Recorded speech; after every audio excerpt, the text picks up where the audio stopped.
la respuesta que pudiera tener el sujeto sobre el estímulo, ¿no es cierto? Todo se explica a partir de sensaciones táctiles. Bueno, eso es parte de las sensaciones, pero está reduciendo a táctiles. Entonces, por eso la descartamos. Que no, ya no vamos a responder más. Son los estímulos externos los que impactan en las respuestas, no los pensamientos. El conductismo no es sensorialista. Bueno, 34% está en el error de considerar que el conductismo no es sensorialista, porque de hecho habíamos hablado de que el conductismo centraba su explicación o en las conductas naturales o en todo aquello que podía presentarse como estímulo. Y para poder recibir la información de un estímulo hace falta los sentidos. La respuesta correcta, el 50% va bien, es considerada como sensorialista porque son los estímulos externos los que impactan en las respuestas. El conductismo no considera para nada los pensamientos. ¿Sí? ¿Se entiende por qué esta sería la respuesta? Sí, Lisa, gracias. Vamos a la siguiente. ¿Por qué no funcionó la analogía mente-canal? No se aplicó suficiente cantidad de bits, no era su momento. Bueno, ese 3%, la información que viaja por un canal es estática y la mente no. Y la mente no es un canal activo que puede transformar la información. Muy bien. No estamos hablando de un proceso, una fórmula matemática que haya actuado de forma puntual en X momento o de la aplicación de bits, ¿no? Para poder considerar esta respuesta como correcta, tendríamos que considerar precisamente eso, ¿no? La aplicación de la fórmula, que es algo que no entra dentro de la analogía. No era su momento, bueno, yo a veces pongo opciones porque tengo que llenar 4 o 5 espacios, pero esta opción, por ejemplo, no. La información que viaja por un canal es estática y la mente no. ¿Sí? Eso es lo que sucedió con esta analogía de la mente es un canal. Los canales que se habían analizado eran canales estáticos, mientras que la mente podía funcionar como un canal, pero no era estático. Esa es la respuesta correcta, el 68% la tiene bien, es que la información que viaja por un canal es estática, mientras que la mente no. ¿Sí? En la mente la información sufre transformaciones. De hecho, habíamos hecho referencia a esa experiencia que todos tuvimos en la infancia de jugar ¿cómo se llama? De jugar al teléfono, ¿se acuerdan? Bien. Vamos a ver la siguiente. ¿Se entiende por qué esa era la respuesta? Sí, Lisa, se entiende. Muy bien. Yo tenía un poco de miedo en esta pregunta que confundan inteligencia con razonamiento, ¿sí? Pero está muy bien. La mayoría ha marcado 71, que es la capacidad de obtener conclusiones en base a la información de la que se dispone. La inteligencia, por otra parte, sería la capacidad que tenemos de resolver un problema y de aprender rápidamente de la experiencia. Pero las conclusiones, la obtención de conclusiones, es un proceso del pensamiento, ¿sí?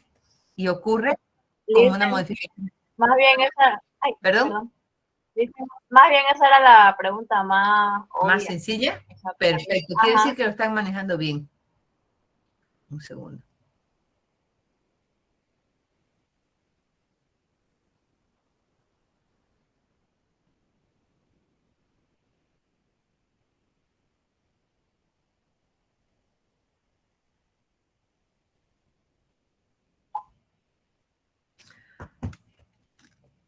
Bien. ¿Qué planteamiento hizo Chomsky? Cuestionó las gramáticas de estado finito y propuso las gramáticas transformacionales. Cuestionó la postura evolucionista sobre la adquisición del lenguaje.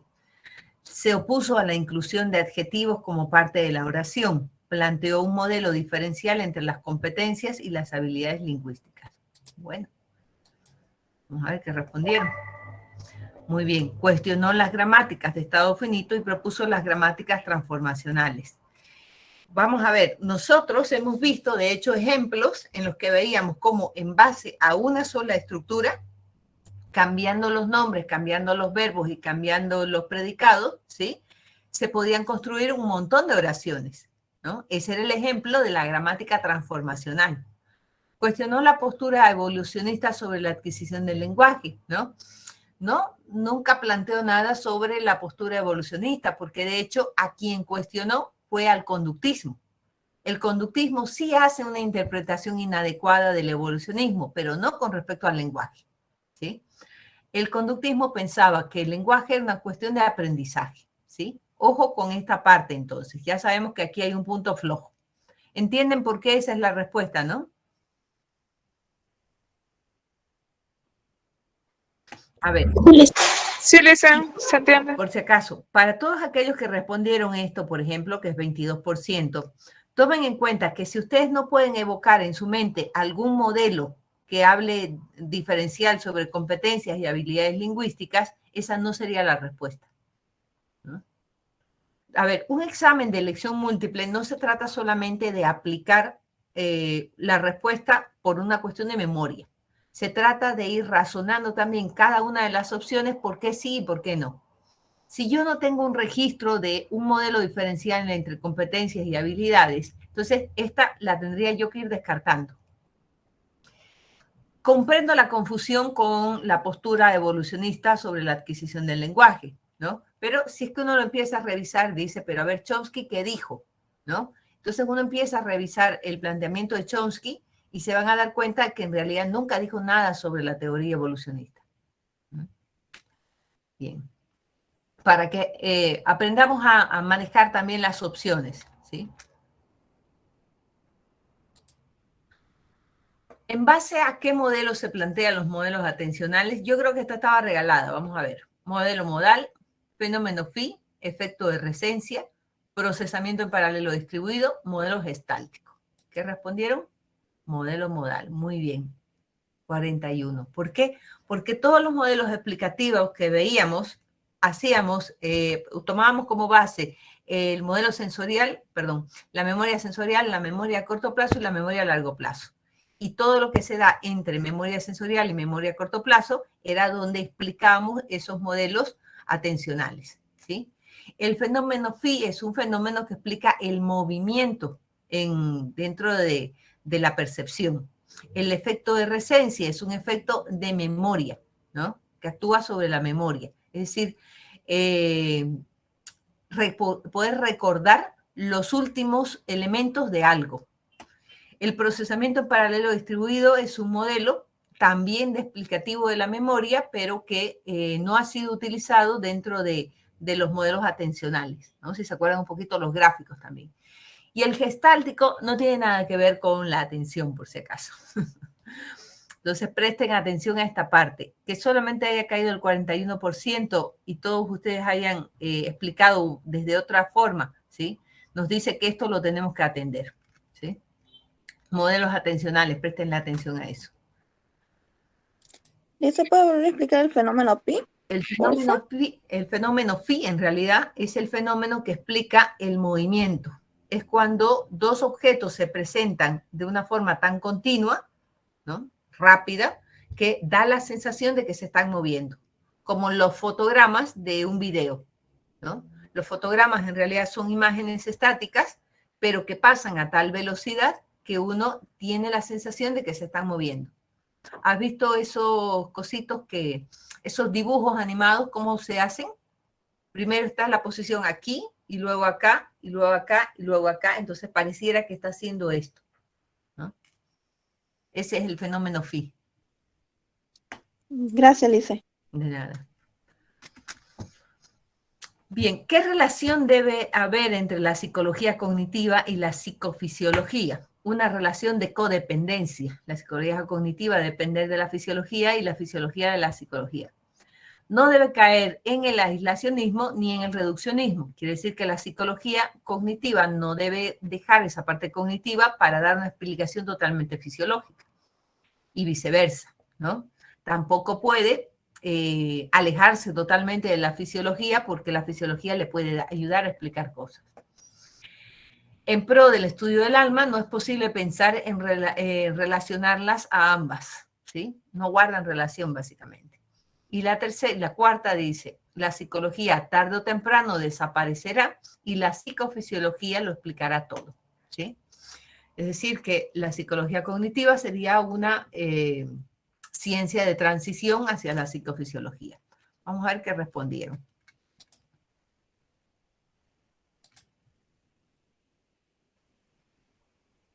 ¿Por qué marca esto? Ahí está. No debe caer en el aislacionismo ni en el reduccionismo. Esta es la respuesta correcta, ¿sí? No existe una relación de codependencia, de que una necesite de la otra para explicarse a sí misma. De hecho, en la última unidad nosotros hemos hablado de procesos independientes. Una cosa es lo que sucede en el cuerpo, otra cosa es lo que sucede en la cognición, ¿sí? Bien. No sé por qué me está marcando esta. Bien. Los prejuicios son parte de las variables cognitivas que explican la atención, la memoria, la percepción, la inteligencia y la motivación. Esta estaba sencillísima, ¿no? Vemos a ver qué respondieron. La percepción, muy bien. Sabía que esta la iban a responder de una. ¿Por qué? Porque los prejuicios son información previa que utilizo para poder comprender la información que estoy viendo, ¿sí? La arquitectura conexionista utiliza como analogía para estudiar las conexiones entre conceptos a un panal de abejas, una telaraña, una red neuronal, un mapa mental o un algoritmo, ¿sí? Esta también estaba sencillísima, ¿o no? Sí, Lisa. Sí, Lisa. ¡Ah! Un algoritmo. No, el modelo conexionista plantea una red neuronal, ¿sí? ¿Por qué? Porque de hecho conecta, muestra cómo se dan las conexiones entre una idea y otra idea, ¿no? Y lo que trata el conexionismo es de ver el nivel de activación de un concepto sobre otro, ¿no? Yo quiero ver cómo conecta, por ejemplo, el concepto fuerza con el concepto energía. Quiero ver cómo conecta el concepto abeja sobre el concepto miel, ¿no? Ahí tendría que haber una alta conexión, por ejemplo. Y eso es a través de conexiones neuronales, redes neuronales, conexiones neuronales, ¿sí? Comprendo un poquito más la confusión con el mapa mental, pero el mapa mental no es una analogía, no nos sirve de analogía. De hecho, el mapa mental lo que trata es de sacar la información a cómo la tenemos nosotros organizadas. Y un algoritmo es un conjunto de reglas lógicas, ¿no? Pero que resuelven un problema, mientras que las conexiones nos muestran relaciones entre conceptos. Bien. ¿Se entiende por qué la respuesta es red neuronal? Sí, Lisa. Sí, Lisa. Ah, me había olvidado dejarles un material sobre esto, se los voy a dejar para complementar. Dice, la crisis del conductismo se produjo porque los autores conductistas dejaron de producir. Hubo una crisis interna entre radicales y paradigmáticos. Hubo una crisis tanto dentro como fuera del conductismo. Shannon renunció al Círculo de Viena, ¿no? ¿Ven que a veces ya no sé yo qué poner y pongo cualquier cosa? Bueno. Respuesta correcta. Hubo una crisis tanto dentro como fuera del conductismo. Quiere decir que el conductismo fue atacado desde afuera, ¿sí? Y desde adentro tampoco pudo defenderse mucho. ¿Por qué? Porque los mismos autores conductistas empezaron a observar la necesidad de analizar ciertos temas y el conductismo, bajo las condiciones que manejaba, no lo permitía. Entonces, todos esos eran elementos internos y externos que produjeron problemas. Si yo hubiera elegido solamente una crisis entre radicales y paradigmáticos, hubiera desconocido todo lo que desde afuera terminó impactando, como los avances de la Segunda Guerra Mundial, que está en otra pregunta, ¿no? Shannon renunció al Círculo de Viena. Shannon es comunicador, no nos interesa en el conductismo, ¿sí? Bien, la respuesta correcta sería, hubo una crisis tanto dentro como fuera del conductismo. Es un componente básico del pensamiento. Memoria, atención, imágenes, motivación, ninguna de las anteriores. Vamos a ver qué respondieron ustedes acá. Muy bien, la mayoría está bien. Imágenes. El pensamiento es un proceso mental, chicos, no se les olvide. La memoria es otro, la atención es otro, la motivación no es proceso mental, ¿sí? Entonces, ¿qué me queda? Fíjense que descartando encuentro la respuesta correcta. las imágenes. Habíamos dicho que las imágenes se podían dar en diferentes modalidades sensoriales, ¿no? Estamos acá. ¿Se dan cuenta?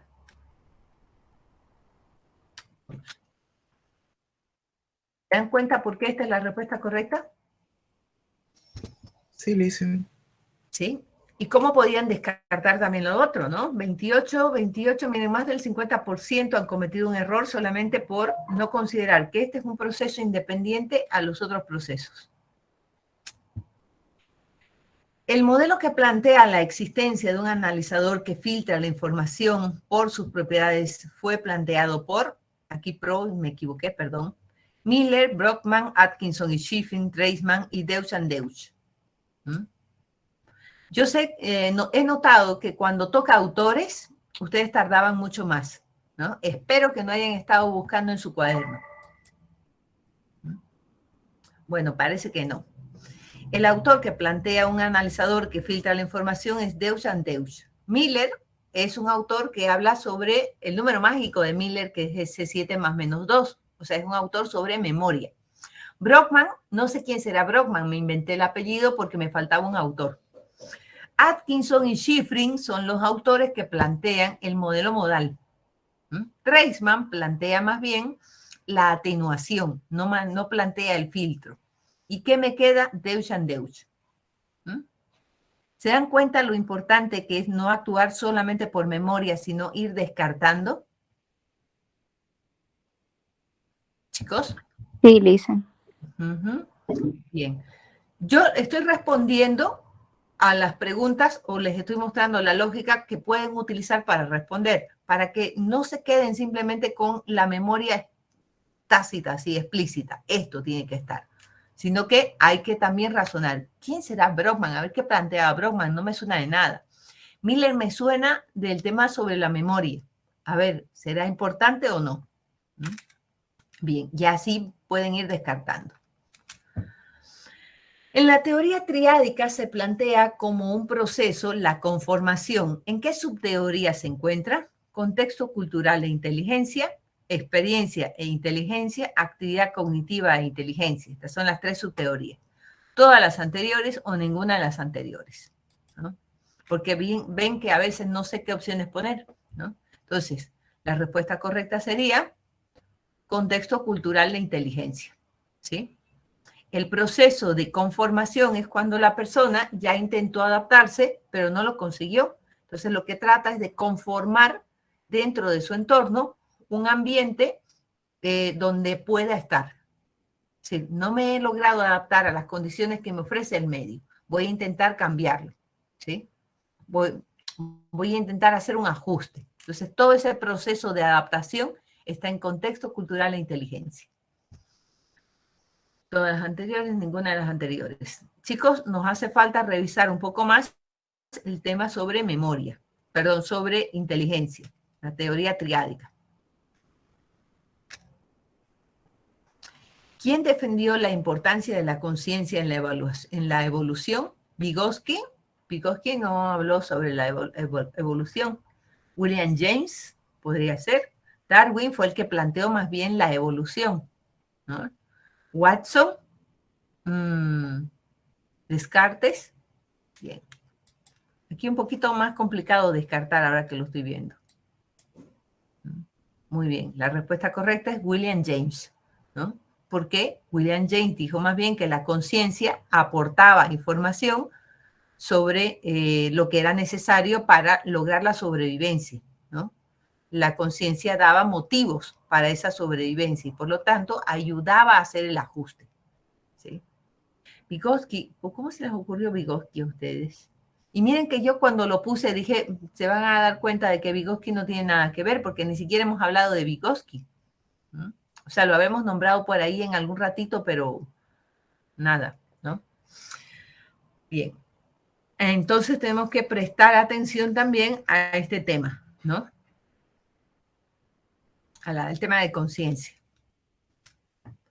¿Quién plantea la existencia de la glándula pineal? Esta vi que la respondieron rapidísimo, así que ya me imagino cómo estará la respuesta, ¿sí? ¿Cuál sería la respuesta correcta? Descartes, Lemaitre, Dennett, Brentano, Huxley. Descartes, 37%. Lemaitre más bien era contrario al planteamiento de Descartes, porque Lemaitre era totalmente materialista. Decía que todo estaba dentro del cerebro, pero no que podíamos diferenciar funciones de alma o de cuerpo. Bien, hace falta repasar este tema. ¿Qué explicación le daba el conductismo en la adquisición del lenguaje?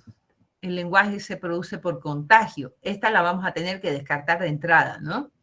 Planteo las gramáticas de estado finito, ¿no? ¿Ok? Planteo la teoría de las cuerdas vocales. Nunca he escuchado yo de la teoría de las cuerdas vocales. Vamos a ver si puede existir.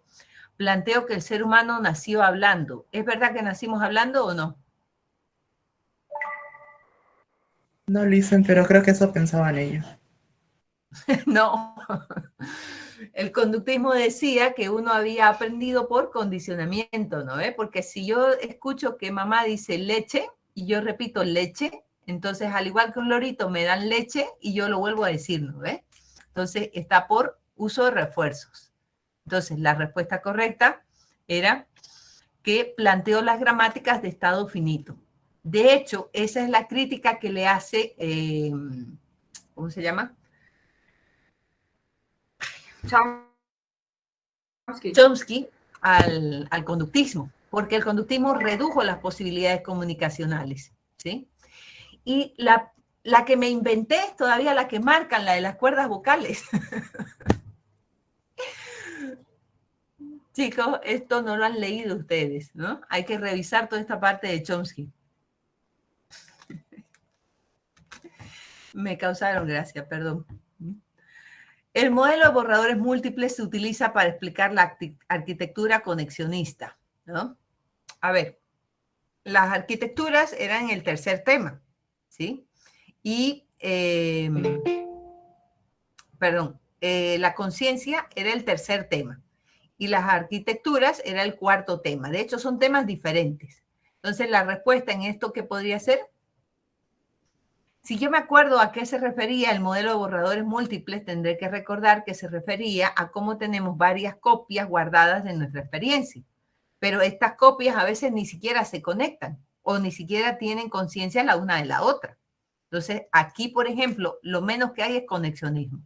Entonces, la respuesta correcta acá sería falso, ¿no? Tienen que tratar de resolver las preguntas utilizando la lógica, utilizando la explicación que está detrás. Tratando de ingresar.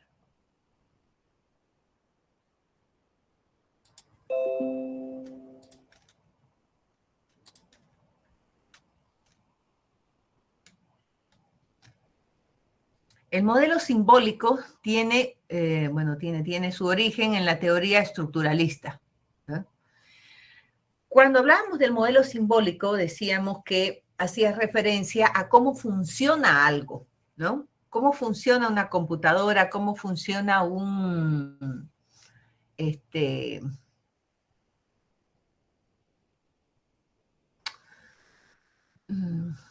cómo funciona la mente, esa comparación, volvíamos a la analogía de que la mente era como una computadora, ¿sí?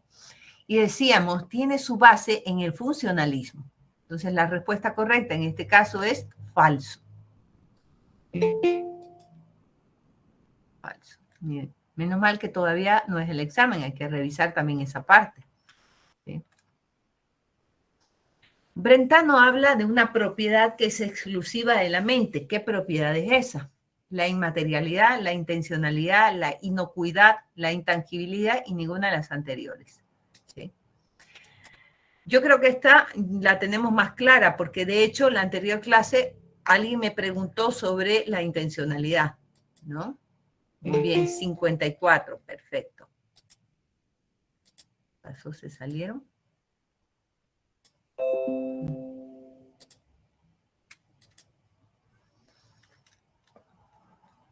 Ya está. ¿Qué autor cuestionó las conclusiones de Descartes afirmando que todas las funciones del alma eran del cerebro? Es decir, que no existía un lugar donde se distingan las cosas. Lemaitre, Spearman, Vygotsky, Brentano, Spinoza. Miren que cuando le tengo que meter otras opciones y de esas opciones absolutamente ninguna relación. Cuando hablamos del tema de Descartes, cuando hablamos de la conciencia, ni por asomo mencionamos a Spearman ni a Vygotsky, y a Spinoza mucho menos, que es un filósofo posterior todavía. La respuesta correcta aquí sería Lemaitre. ¿Sí? Y dale a Vygotsky. Vygotsky le suena, pero no saben todavía dónde encajarlo, ¿no? Por si acaso, en ningún tema de los que, o en ninguna pregunta de las que yo les pueda plantear algo en el examen, entraría Vygotsky como respuesta, porque no hemos visto el planteamiento de Vygotsky, no hemos visto nada constructivista. Todo lo que era constructivismo lo han tenido que ver en aprendizaje o en otra materia, ¿sí? O en intervención educativa, en algo así lo van a ver, ¿sí? Nosotros hemos visto básicamente el enfoque de procesamiento de la información. Ok, entonces la respuesta correcta sería Lemaitre, porque Lemaitre era materialista, quiere decir que se centraba en lo fisiológico, ¿no es cierto? En la rapidez y calidad de una respuesta no hay diferencias entre expertos y novatos, ¿falso o verdadero? Falso. Falso. Verdadero. Falso. ¿Por qué? Porque hay una gran diferencia entre ir con una persona que hace mucho tiempo se dedica a eso o ir con su ayudante, ¿no? Si yo voy a buscar un mecánico, yo quiero un mecánico que lleve tiempo trabajando con motores, ¿no? Ese ayudante me ayuda a resolver algunas cositas, pero no es tan bueno como el mecánico que lleva más tiempo, ¿no ve? Entonces la respuesta correcta es falso. Muy bien. La memoria ecoica se refiere al estudio de los recuerdos anterógrados. ¿Falso o verdadero? Verdadero. Ecoica. ¿A qué le suena ecoica? A ecos. ¿Al oído? De los sonidos. A los sonidos. Eco es oído, es sonido. Entonces, la memoria ecoica en realidad se refiere al estudio de la huella auditiva que puede dejar en la memoria un sonido, ¿sí? Entonces, la respuesta correcta acá sería falso. Falso. Miren cómo han caído en lo verdadero. Menos mal que el examen es de elección múltiple, porque en falso y verdadero creo que andamos un poquito flojos. ¿Es posible realizar un proceso automático junto a dos procesos controlados sin errores en ninguna de las tareas? ¿De qué tema estamos hablando acá?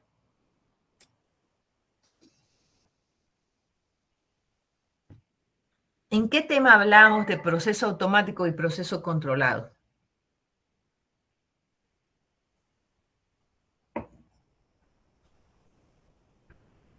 Uy. Cuando hablamos de atención, ¿sí? Resulta que es difícil atender a dos actividades al mismo tiempo, pero es mucho más difícil todavía si uno de esos procesos es controlado. No voy a poder ensartar una aguja, caminar en bicicleta, ¿sí? Y conversar al mismo tiempo. Entonces la respuesta es falso. Muy bien, la mayoría. El número 7 más menos 2 dígitos fue planteado por Atkinson, Brodmann, Shiffrin, Miller, Treisman. ¿Cuál sería la respuesta correcta? Miller. Muy bien. Perfecto, 48. Casi la mitad. ¿Qué efectos se dieron en la Segunda Guerra Mundial que afectaron indirectamente a la psicología? Murieron muchos conductistas, hubo un auge del desarrollo de la tecnología, muchos rusos migraron a Estados Unidos y llevaron el constructivismo, se suspendió la subvención de las investigaciones del conductismo. ¿Cuál sería la respuesta correcta?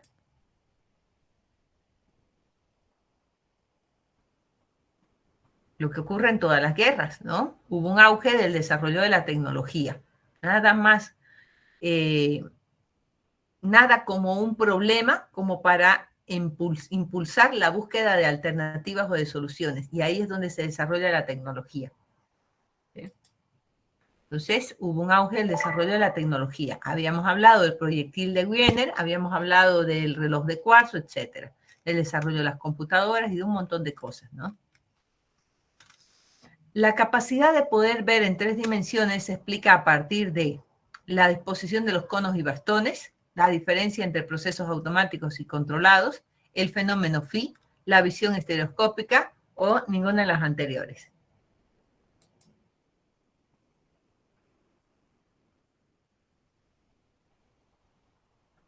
La disposición de conos y bastones es una cuestión fisiológica, ¿sí? Podría afectar, pero la vamos a dejar de momento ahí. La diferencia entre, conos y bastones que intervienen en el color, básicamente. La diferencia entre procesos automáticos y controlados era un tema de atención. El fenómeno phi era un tema de percepción. Y la visión estereoscópica es esa imagen que yo les mandé varias veces, tratando de que ustedes puedan decodificarla, ¿no? Perdón, decodificarla no. Tratando de que ustedes puedan ver la imagen que está en el fondo, ¿sí? ¿Cuál sería la respuesta correcta? La visión estereoscópica. La mayoría va bien. Muy bien. No sé si es que les ha servido la actividad para poder revisar un poquito el tema, para poder identificar sus propios puntos flojos, porque hemos visto puntos flojos en general, pero también cada uno ha podido autoevaluarse y ver cómo estaba en cada tema, ¿sí? ¿Les ha resultado útil? Sí, Lice, muchas gracias. A mí sí, muy útil. Muchas gracias. Bueno, ya saben entonces en qué tema esforzarse un poquito más y estudiar. Me parece que la primera parte, exceptuando lo de Chomsky, la tienen bien manejada. Los procesos cognitivos mucho mejor manejados. Lo que necesitan estudiar es la parte de conciencia, ¿sí? A esa parte le tienen que dar un poquito más duro, porque además es la parte que recién vamos a evaluar en este examen final. A lo otro, un repaso y ya está, ¿no? Y les sugiero que hagan el ejercicio de, antes de tomar una decisión, leer todas las opciones y empezar a descartar. ¿Por qué sí y por qué no? Y empezar a buscar contenidos que se relacionen también con algo más que la simple pregunta para apoyar esa respuesta. ¿Sí? Bien, ¿dudas que tengan?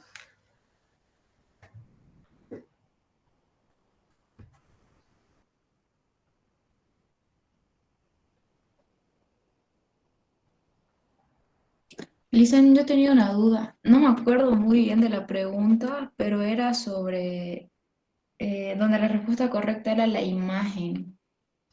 Era ¿Los algo del procesos básicos del pensamiento. pensamiento? El pensamiento, creo.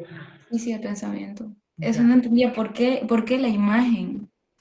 Porque, de hecho, cuando nosotros hemos visto los componentes básicos del pensamiento, están conceptos, preposiciones e imágenes. Sí. A ver, su pensamiento funciona, tómenlo en cuenta así, para que a todos les quede claro. Cuando yo pienso en algo, ¿cómo aparece en mi pensamiento el contenido? O aparece como una idea o aparece como una imagen. ¿Sí? Por eso consideramos que son componentes del pensamiento. ¿Me entiende ahora? Sí, sí, sí. Sí. Gracias, Lisa. Entonces, a mí me dicen, a ver, pensá en Hello Kitty. Y yo pienso en una imagen de Hello Kitty. Pensá en la democracia. Entonces, pienso en lo que para mí implica la democracia. Entonces, puede estar en esas dos formas. Conceptos e imágenes. Y ya para ampliar los conceptos,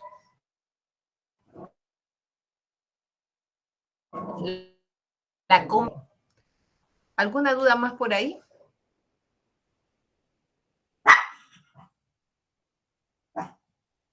¿Nada? Ok, lo vamos a tener que dejar aquí. Nos vemos más tarde en evaluación con los que tienen evaluación, ¿sí? Y con los demás ya nos vemos el miércoles. Hasta más tarde, Lisa. Gracias, Lisa. Se cuida.